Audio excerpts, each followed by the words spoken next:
Uningá, que o futuro é aqui.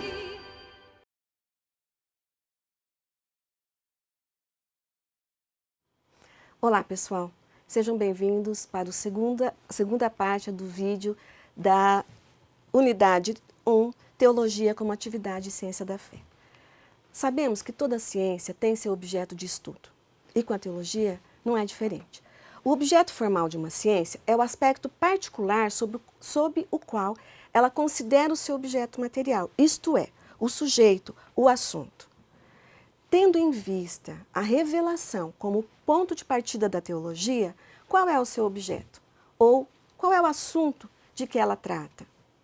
A partir dos padres da Igreja, através da escolástica até os nossos tempos, repete-se a definição de teologia como conhecimento de fé, scientia fidei, intellectus fidei, e a partir de Santo Anselmo, a definição de fé que busca a compreensão. Ele abordou a definição do objeto da teologia como sendo o conteúdo da fé. O lado positivo dessa abordagem é o seu universalismo. O objeto das pesquisas teológicas, ele se amplia da Sagrada Escritura e até das fontes teológicas não inspiradas para o acontecimento da fé, no homem e na comunidade. Abrange tanto a fé objetiva como a subjetiva. Com isso, o objeto das pesquisas teológicas se enriquece com o elemento personalista. Uma falha dessa proposta continua sendo a abordagem um tanto material do objeto, que é entendido sobretudo, como as verdades da fé. Se buscamos uma resposta tomista, encontraremos Deus como Deus.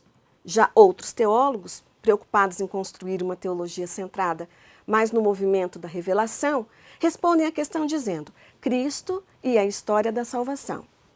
Bom, qual então é o objeto da teologia? Deus ou Cristo? Deus ou a economia da salvação? Para Tomás de Aquino, o objeto formal da teologia é Deus enquanto Deus. Na ciência sagrada, trata-se de tudo em relação com Deus, ou porque essas coisas são elas mesmas Deus, a essência, os atributos, as pessoas, ou então porque se ligam a Deus como a seu princípio e ao seu fim, as criaturas, os atos humanos, as leis, a graça, as virtudes, os sacramentos também. Pode explicitar-se de outra maneira, como o objeto formal da teologia é o Deus Salvador, o Deus da salvação, do Deus que nos salva pelo Cristo, que nos salva introduzindo-nos na sua comunhão de vida. É por isso que o Evangelho ele é chamado a palavra da salvação, a mensagem da salvação, o Evangelho da graça, a palavra da vida. Ou então, podemos também falar do objeto formal da teologia enquanto Deus vivo, fonte de vida. A teologia, ela sempre estuda o mistério da vida divina que se origina na Trindade. É comunicada ao humano, ao homem, destruída pelo pecado e restaurada pelo Cristo e definida na Igreja. Émile Mersch foi um teólogo belga, influente jesuíta, autor com importantes publicações, onde desenvolve e baseia a teologia do corpo místico, tem uma nova proposta. Para ele, tudo no cristianismo vem de Cristo. A inteligibilidade do cristianismo também deve vir de Cristo.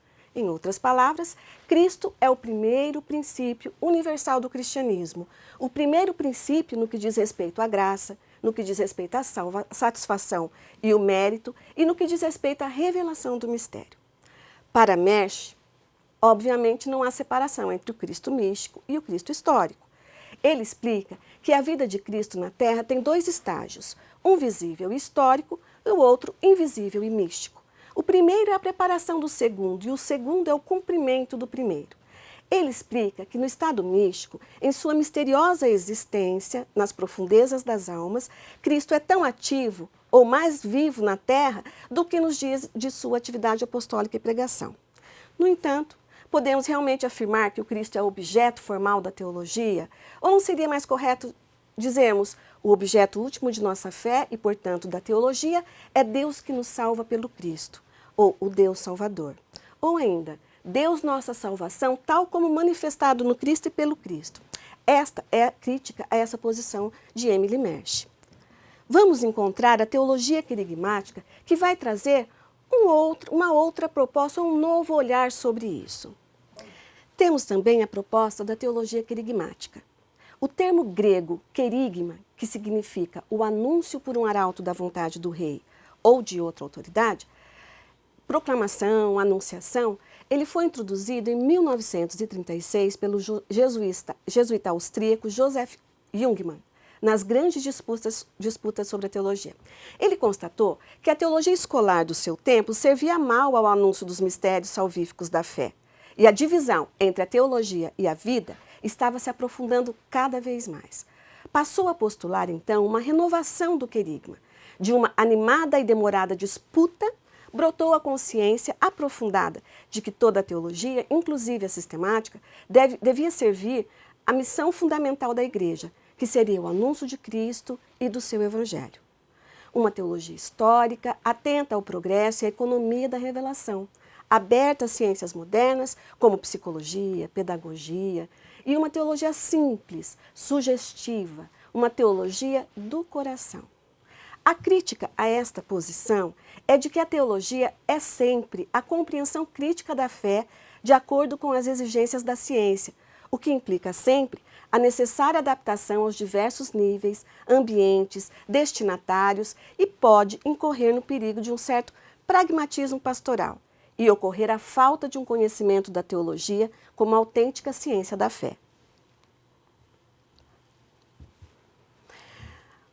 Oikonomia. Oikos significa casa. Nomos, significa lei. A economia de uma história da salvação. A teologia nos é dada através da revelação, isto é, através de uma oikonomia de uma história da salvação. A oikonomia vai se referir ao modo como Deus, aos poucos, vai se revelando ao longo da história. A revelação de Deus em Jesus Cristo constituiu o conteúdo da teologia. Desta forma, o mistério global da encarnação, ele vai se estender a partir do mistério de Deus até atingir o mistério da própria pessoa humana. A revelação constitui o fundamento da teologia a nível tanto teorético quanto temporal. Em outras palavras, afirmar a revelação como fundamento da teologia, concretamente, significa dizer que a teologia deve partir daquilo que se constata como já fundado, Deus que vem ao nosso encontro em Jesus Cristo. A teologia também compreende aquilo que se está fundando mediante a ininterrupta fé da Igreja. E a teologia dá a sua contribuição e prepara o que ainda não foi fundado, mas o será, pois ela necessariamente implica uma atenção constante para o evento escatológico. O objeto da teologia consiste no conteúdo da revelação e da fé, mesmo que a reflexão em torno dele ocorra e se expresse somente depois. É por isso que devemos falar da revelação como de uma categoria transcendental, no sentido de que ela qualifica a compreensão do seu próprio conteúdo e, portanto, a pressupõe. Em outras palavras, podemos afirmar que a revelação supõe a fé e tem por objeto a fé. Todo saber teológico precisa ser estruturado ao redor da revelação. Na realidade, o princípio formal das diversas disciplinas é esse, um só. O ponto de partida da teologia é, portanto, o Deus vivo, em seu livre testemunho de si mesmo. De outra parte, sendo a fé e revelação noções correlativas, podemos dizer também que a teologia é a ciência do objeto de fé, isto é, a ciência que é revelada por Deus e crido pela pessoa humana. A revelação é a automanifestação de Deus na palavra, nos acontecimentos, na pessoa. Uma revelação feita à pessoa humana, então, ciência fidei. No acontecimento da revelação está comprometida a pessoa toda. Se o fenômeno da revelação, enquanto acontecimento, atinge a pessoa humana de modo existencial, necessário e essencial, então os aspectos da totalidade, da existencialidade, também caracterizam o ato de fé. A teologia é a reflexão sobre Deus que se revelou em Jesus Cristo. A revelação ela capacita-nos a elaborar uma teologia do Deus vivo que revelou-se na economia da salvação, culminando-se em Jesus Cristo. É a reflexão sobre Deus que se revela em Jesus Cristo. Então, seu objeto é Deus revelado na e pela história da salvação. Podemos, então, concluir que a teologia é essencialmente cristológica no seu método, isto é, repousa sobre a base da história da salvação e é teocêntrica, trinitária, no seu objeto próprio, ou seja, reflexão sobre Deus que nos fala numa oikonomia, e cuja palavra só podemos ouvir no seio de uma história da salvação. Na história da salvação, que renova a história humana. Ouvimos sempre, então, o Deus vivo, nosso Deus, o Deus da nossa salvação. A revelação é uma realidade complexa. É manifestação e comunicação de Deus, realidade dinâmica que cumpre e também mensagem que se traduz em termos humanos, dos lábios dos profetas e do Cristo. E vem para esclarecer o sentido misterioso dos acontecimentos da salvação. Então, a revelação é palavra ativa, eficaz, criadora e, ao mesmo tempo, opera o que significa, muda a situação da humanidade, propicia a vida que anuncia.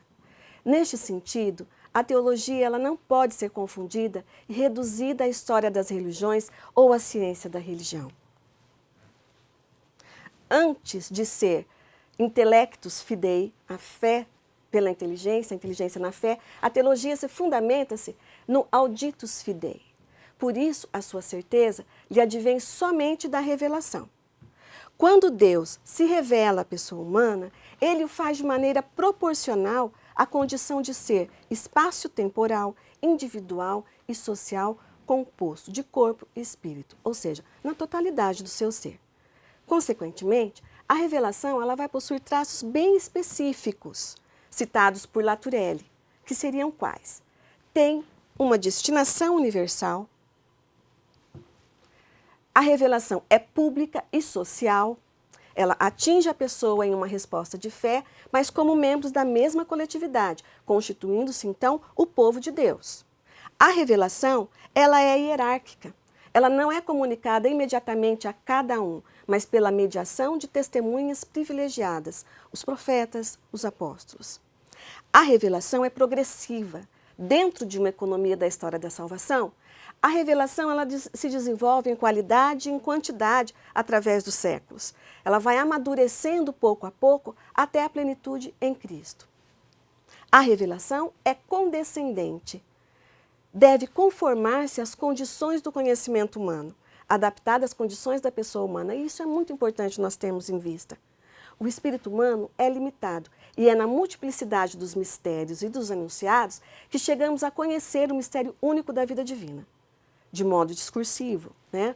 De uma forma de entender global, de um entendimento mais preciso e mais profundo, e sem jamais esgotar a plenitude do mistério. A teologia, ela não pode falar de Deus e da sua revelação sem falar da pessoa humana, como também não pode falar da pessoa humana sem falar de Deus. Isto ainda é verdade quando se leva em consideração que toda pessoa humana ela foi assumida pelo Filho de Deus. Não há teologia sem antropologia, sem reflexão da pessoa humana em sua situação histórica, sem dirigir-se à pessoa contemporânea ou à pessoa da atualidade. Portanto, a revelação é condescendente.